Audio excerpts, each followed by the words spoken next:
Hypnotic Language Patterns number 16, the extended quote. Now, I was at a seminar years ago, and I heard a man who told a story about a friend of his who had been visiting an old man in the country who had a dog who used to sit on the porch. And while the two men were having a conversation out on the porch on a lovely summer evening, the dog jumped up and howled, you know, ooh, ooh, ooh, and gave the visitor a hell of a fright. The man who owned the dog obviously just sat there in his rocking chair and ignored what was going on, didn't pay any attention. And then the dog again, oh, ooh, ooh. And the guy said, you know, what's up with the dog? He said, oh, he's just sitting on a nail. I said, well, why doesn't he shift? He said, well, he's just not that uncomfortable. And it reminded me that, you know, quite often we don't change unless we're really forced to. Sometimes a bit of discomfort's not enough to make us actually motivate us to change. And I was listening to this webinar on my laptop the other night, just after I got home from work.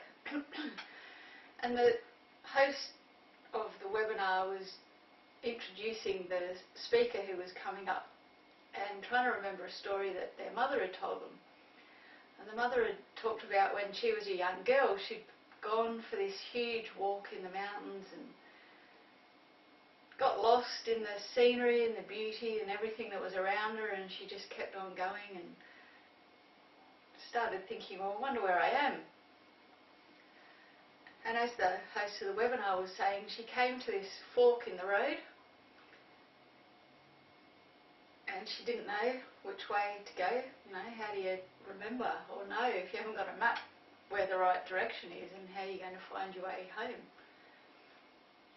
But she just chose to go down one of the paths. And so the host of the webinar, in talking to the speaker that was coming on, they both said that's one of the best philosophies you can have in life as you're moving forward. If you come to a fork in the road, just take it. I had two really good friends in my life that I recall. And the first one was named Bill. And Bill, you know, whenever Bill turned up, it felt like that I always had something more than I had before. And, you know, at first, you know, I didn't like Bill turning up because, you know, I just found it was a bit of an effort when Bill would turn up, and I had this idea that Bill was going to demand something from me.